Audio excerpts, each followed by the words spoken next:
ಶಾಸಕರಿಗೆ ಮಾತ್ರ ಬಿಡುಗಡೆ ಆಗಿದೆ, ಕಾರ್ಯಕರ್ತರಿಗೆ ಆಗಿಲ್ಲ ಅನ್ನೋ ಒಂದು ಅಸಮಾಧಾನ ಸಹಜವಾಗಿತ್ತು. ಕಾರ್ಯಕರ್ತರು ಮಾಡ್ತಾರೆ, ಕಾರ್ಯಕರ್ತರಿಗೂ ಮಾಡ್ತೀವಿ ಅಂತ ಹೇಳಿದಾರಲ್ಲ, ಮಾಡ್ತಾರೆ. ಕಾರ್ಯಕರ್ತರು ಕೂಡ ಆದಷ್ಟು ಶೀಘ್ರವಾಗಿ ಮಾಡ್ತೀವಿ ಅಂತ ಹೇಳ್ತಾ ಇದ್ದಾರೆ, ಮಾಡ್ತಾರೆ. ಎಂತ ಸಚಿವರದ ಬೇಸರ ಇದೆ ಸರ್. ಒಂದು ಕಡೆ ಸುಬ್ಬಾರೆಡ್ಡಿ ಅವರು ಬಾಗೇಪಲ್ಲಿ ಶಾಸಕರಿಗೆ ಬೇಡ ಅಂತ ಪತ್ರ ಬರೆದಿದ್ದಾರೆ. ಬೇಕಾದ್ರೆ ರಾಜೀನಾಮೆ ತಗೋಬಿಡಿ, ನಿಗಮ ಮಂದಿ ನೇಮಿಸಬೇಡಿ ಅಂತೇಳಿ CMಗೆ. ಏನು ಗೊತ್ತಿಲ್ಲ, ಆ ಬೆಳವಣಿಗೆ ಎಲ್ಲ ನನಗೇನು ಗೊತ್ತಿಲ್ಲ. ಈಗ ಹೈಕಮಾಂಡ್ನ ಅನುಮತಿ ತಗೊಂಡು ಚರ್ಚೆ ಮಾಡಿ ಅಧ್ಯಕ್ಷರು ಮತ್ತು ಮುಖ್ಯಮಂತ್ರಿಗಳು ಮಾಡಿದ್ದಾರೆ.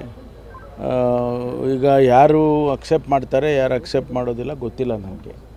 ಅವರು ಅಧಿಕೃತವಾಗಿ ಪ್ರಕಟಣೆ ಮಾಡಿದ್ದಾರೆ.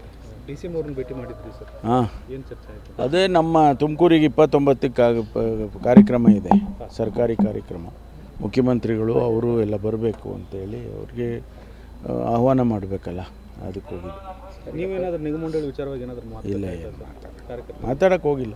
ನನ್ನ ಅಭಿಪ್ರಾಯ ಹೇಳಿದ್ದೆ, ಅದಾದಮೇಲೆ ನಾನೇನು ಮಾತಾಡೋಕ್ಕೆ ಹೋಗಿಲ್ಲ. ಪರಿಷತ್ ಸದಸ್ಯರನ್ನೇ ಸರ್, ಈಗ ಸಚಿವ ಸ್ಥಾನ ಆಯ್ಕೆ ಸಂದರ್ಭದಲ್ಲೂ ಅವ್ರನ್ನ ಕನ್ಸಿಡರ್ ಮಾಡಲಿಲ್ಲ, ಅನುದಾನದ ವಿಚಾರದಲ್ಲೂ ಅವ್ರಿಗಿಲ್ಲ, ಈಗ ಅಧಿಕಾರದ ವಿಚಾರದಲ್ಲೂ ಪರಿಷತ್ ಸದಸ್ಯರಿಗೆ ಅನ್ಯಾಯ ಆಗಿದೆ ಅನ್ನೋ ಕೂಗಿದ್ದಿದೆ ಸರ್. ಈಗ ಅದು ಮುಖ್ಯಮಂತ್ರಿಗಳು ತೀರ್ಮಾನ ಮಾಡ್ತಾರೆ. ಮುಖ್ಯಮಂತ್ರಿಗಳ ಅವರ ಅಂಗಳದಲ್ಲಿರ್ತಕ್ಕಂಥದ್ದು, ಹಾಗಾಗಿ ಅವ್ರು ತೀರ್ಮಾನ ಮಾಡ್ತಾರೆ, ಏನು ತೊಂದರೆ ಏನಿಲ್ಲ. ನಾಳೆ ಸಮಾವೇಶ ಇದೆ.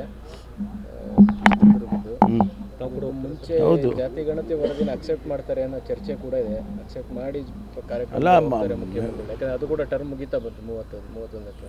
ಅಲ್ಲ, ಅವರು ಹೆಗ್ಡೆಯವರು ಹೇಳಿಕೆ ಕೊಟ್ಟಿದ್ದಾರೆ, ನಾನು ಇನ್ನೊಂದು ವಾರ 10 ದಿವಸದಲ್ಲಿ ಸರ್ಕಾರಕ್ಕೆ ನಾನು ವರದಿಯನ್ನು ಸಲ್ಲಿಸ್ತೇನೆ ಅಂತ ಹೇಳಿದ್ದಾರೆ. ಅದನ್ನು ಅಕ್ಸೆಪ್ಟ್ ಮಾಡಬೇಕು ಬಿಡಬೇಕು ಸರ್ಕಾರ ತೀರ್ಮಾನ ಮಾಡುತ್ತೆ. ಅದನ್ನು ತಗೊಂಡ ಮೇಲೆ ಅದನ್ನು ಚರ್ಚೆಗಿಟ್ಟು ಅಥವಾ ಅದ್ರ ಬಗ್ಗೆ ಸರ್ಕಾರ ಇದನ್ನ ಅಕ್ಸೆಪ್ಟ್ ಮಾಡಿ ಪಬ್ಲಿಕ್ ಡೊಮೇನಿಗೆ ತಂದು ಅಥವಾ ಅಸೆಂಬ್ಲಿನಲ್ಲಿ ಚರ್ಚೆ ಮಾಡಿ ಅದೆಲ್ಲ ಪ್ರೊಸೀಜರಲ್ಲಿ ಏನೇನು ಮಾಡಬೇಕು ಎಲ್ಲ ಮಾಡಬೇಕಾಗುತ್ತೆ. ಅಲ್ಲ ಸರ್, ಶೋಷಿತ ವರ್ಗಗಳ ಸಮಾವೇಶದಲ್ಲಿ ಅಲ್ಲಿ ಕೂಡ ಆಗ್ತಾ ಇದೆ. ತೆಗೆದುಕೊಳ್ಳಬೇಕು, ಅಂಗೀಕಾರ ಆಗಲೇಬೇಕು ಅನ್ನೋ. ನೋಡಿ, ಸುಮಾರು 168 ಕೋಟಿ ಖರ್ಚು ಮಾಡಿ ಒಂದು ಉದ್ದೇಶ ಇಟ್ಕೊಂಡು ಇದನ್ನು ಮಾಡಿದ್ದಾರೆ. ಏನು ಉದ್ದೇಶ? ಯಾವ್ಯಾವ ಸಮುದಾಯ ಯಾವ್ಯಾವ ರೀತಿಯಲ್ಲಿ ಸಾಮಾಜಿಕವಾಗಿ, ಆರ್ಥಿಕವಾಗಿ, ಶೈಕ್ಷಣಿಕವಾಗಿ ಇವರು ಮುಂದುವರೆದಿದ್ದಾರಾ, ಮುಂದುವರಿಲಿಲ್ವಾ, ಅದರದ್ದು ಒಂದು ಸಮೀಕ್ಷೆ ಥರ. ಅದರ ಆಧಾರದ ಮೇಲೆ ಮುಂದಿನ ದಿನಗಳಲ್ಲಿ ಅವರ ಅಭಿವೃದ್ಧಿಗಳಿಗೆ, ಯಾರಾದರೂ ಹಿಂದೆ ಉಳಿದಿದ್ದಾರೆ ಅಂತೇಳಿದರೆ ಅವರ ಅಭಿವೃದ್ಧಿಗೆ ಸರ್ಕಾರ ಕಾರ್ಯಕ್ರಮಗಳು ಕೊಡಬೇಕಲ್ವ. ಅದಕ್ಕಾಗಿ ಅನೇಕ ಈ ಕಾರ್ಪೊರೇಷನ್ಸ್ಗಳನ್ನು ಇವ್ರನ್ನೆಲ್ಲ ಮಾಡಿದ್ದಾರೆ. ಅದರ ಮೂಲಕ ಅವರ ಅಭಿವೃದ್ಧಿಯನ್ನು ಮಾಡೋದಕ್ಕೆ ಪ್ರಯತ್ನ ಮಾಡ್ತಾರೆ. ಈಗ SC/ST ಇದು ಕಮಿಟಿಗಳಿದ್ದಾವೆ, ಅದ್ರ ಪ್ರಕಾರ ಅವರು ಕಾರ್ಯಕ್ರಮಗಳನ್ನು ಕೊಟ್ಟಿರ್ತಾರೆ. ಅದೇ ಥರ ಬೇರೆ ಬೇರೆ ಬ್ಯಾಕ್ವರ್ಡ್ ಕ್ಲಾಸಿಗೆ ಅಥವಾ ಹಿಂದುಳಿದ ಸಮುದಾಯಗಳು ಯಾವುವು ತುಂಬ ಶೋಷಿತವಾಗಿದ್ದಾವೆ ಅವರಿಗೆ ಅಂತೇಳಿ ಮಾಡ್ತಾರೆ. ಅದು ಈ ಸಮೀಕ್ಷೆಯಲ್ಲಿ ಗೊತ್ತಾಗುತ್ತೆ ಅಂತ. ಈಗ ನಮ್ಮಲ್ಲಿ SC ಇದನ್ನು ಮಾಡಿದರು, ಸದಾಶಿವ ಆಯೋಗ ಮಾಡಿದರು. ಸದಾಶಿವ ಆಯೋಗದಲ್ಲಿ ಇವರ ಸ್ಥಿತಿಗತಿ ಏನಿದೆ ಅಂಥೇಳಿ ಅಧ್ಯಯನ ಮಾಡಿ ವರದಿ ಸಲ್ಲಿಸಿ ಅಂತ ಹೇಳಿದರು. ಅದನ್ನು ಮಾಡಿದ್ದಾರೆ. ಅದೇ ಪ್ರಕಾರ ಈಗ ಇದು ಕೂಡ ಬ್ಯಾಕ್ವರ್ಡ್ ಕ್ಲಾಸ್ದು ಕೂಡ ಅವರು ವರದಿ ಸಲ್ಲಿಸ್ತಾರೆ.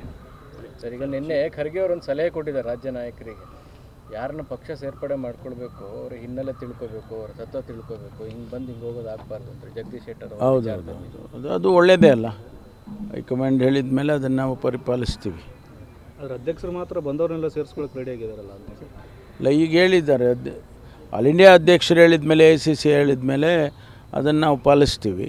ಅದನ್ನು ಈಗ ಇನ್ನೊಂದಷ್ಟು ವೆರಿಫೈ ಮಾಡಿ ಅದನ್ನೆಲ್ಲ ಮಾಡ್ತಾರೆ. ಇವರು ವಿಜೇಂದ್ರ ಅವ್ರನ್ನ ರಾಘವೇಂದ್ರ ಅವ್ರನ್ನ ಗೆಲ್ಲಿಸಿ ಅಂತೇಳಿ ಶಾಮನೂರವ್ರು ಹೇಳಿದ್ದಾರೆ. ಕಾಂಗ್ರೆಸ್ ಅದು ಅವರ ವೈಯಕ್ತಿಕ ಅಭಿಪ್ರಾಯ ಇರ್ಬೋದು. ಆದರೆ ಅವರೇ ಕರೆ ನೀಡಿದ್ರೆ ಸ್ವಲ್ಪ ಕಾಂಗ್ರೆಸ್ ನಾಯಕರಿಗೂ ಅಲ್ಲಿ ಮುಜುಗರ. ಗೊತ್ತಿಲ್ಲ ನನಗೆ, ಅದು ಅವರ ವೈಯಕ್ತಿಕ ಅಭಿಪ್ರಾಯ ಇರ್ಬೋದು. ಸರ್, ಇನ್ನೊಂದು ಸರಿ ಗ್ಯಾರಂಟಿಗಳ ಅನುಷ್ಠಾನಕ್ಕೆ ಪ್ರಾಧಿಕಾರಗಳ ರಚನೆ ಆಗಿದೆ. ಇನ್ನೊಂದು BJP ಅವರು ಟೇಕ್ ಮಾಡ್ತಾ ಇದ್ದಾರೆ, ಸರ್ಕಾರದ ದುಡ್ಡಲ್ಲಿ ಕಾಂಗ್ರೆಸ್ ಪಕ್ಷದ ಪ್ರಚಾರ ಮಾಡ್ತಾರೆ ಅಂತ. ನೋಡಿ, ಅನುಷ್ಠಾನ ಮಾಡೋದು ಯಾರ ಜವಾಬ್ದಾರಿ? ಸರ್ಕಾರದ ಜವಾಬ್ದಾರಿ. ಅದಕ್ಕಾಗಿ ಯಾವ ರೀತಿ ಮಾಡಬೇಕು ಅನ್ನೋದನ್ನು ಸರ್ಕಾರ ನಿರ್ಧಾರ ಮಾಡುತ್ತೆ. ಅದನ್ನು ನಾವು ಈಗ ನಿರ್ಧಾರ ಮಾಡಿದ್ದೇವೆ. ಆ ಸಮಿತಿಗಳು ಮಾಡಿ ಸಮಿತಿಯ ಮೂಲಕ ನಾವು ಅದನ್ನು ಮಾನಿಟರ್ ಮಾಡಬೇಕು. ಸರಿಯಾದ ವ್ಯವಸ್ಥಿತವಾಗಿ ಅಧಿಕಾರಿಗಳು ಕೂಡ ಅನೇಕ ಸಂದರ್ಭದಲ್ಲಿ ಮಾಡೋದಿಲ್ಲ. ಅದಕ್ಕಾಗಿ ಅದನ್ನು ಮಾನಿಟರ್ ಮಾಡಿ ಅನುಷ್ಠಾನ ಮಾಡಿ ಅಂತೇಳಿ ಒಂದು ಸಮಿತಿಯನ್ನು ಮಾಡಬೇಕು ಅಂತ ಮಾಡಿದ್ದಾರೆ. ಅಲ್ಲ, ಅಧಿಕಾರಿಗಳು ಇರಬೇಕಾದಾಗ ಕಾರ್ಯಕರ್ತರಿಗೆ ಇವರು ಗೌರವದ ಹೌದು ಇಡಬೇಕಾಗಿದ್ದು. ಹೌದು, ಮಾಡಿದ್ದೇವೆ. ಅದರಲ್ಲೇನು ತಪ್ಪು ಕಾಣಿಸ್ತಾ ಇಲ್ವಲ್ಲ. ಸರ್, ರಾಜಣ್ಣ ಅವ್ರ ಹೇಳಿಕೆ ಸರ್, ಈಗ ಹೈಕಮಾಂಡ್ ಎಲ್ಲ ತೀರ್ಮಾನ ಮಾಡೋದಾದ್ರೆ ನಾವಿಲ್ಲ ಸ್ಲೇವ್ಸ್ ಆಯ್ತಲ್ಲ ಬಿಡಿ, ಅವ್ರು ಹೇಳಿ ಆಯಿತು. ಈಗ ಪ್ರಕಟಣೆ ಆಗೋಯ್ತಲ್ಲ, ಲಿಸ್ಟೇ ಅನೌನ್ಸ್ ಆದಮೇಲೆ ಇನ್ನು ಅದೇನು ಅಪ್ರಸ್ತುತ ಕಾರ್ಯಕರ್ತರ ಅಲ್ವಾ? ಹಸ್ತಕ್ಷೇಪ ಲಿಸ್ಟ್ ಅನೌನ್ಸ್ ಆಗಿದ ಮೇಲೆ ಯಾರದೇ ಹೇಳಿಕೆಗಳು MLA ಗಳ ಅಪ್ರಸ್ತುತ. ಈಗ ಅದ್ರ ಬಗ್ಗೆ ಏನು ಮಾತಾಡಿದರೆ ಪ್ರಯೋಜನ ಇಲ್ಲ. ಸರಿ ಸರ್, ಥ್ಯಾಂಕ್ ಯು.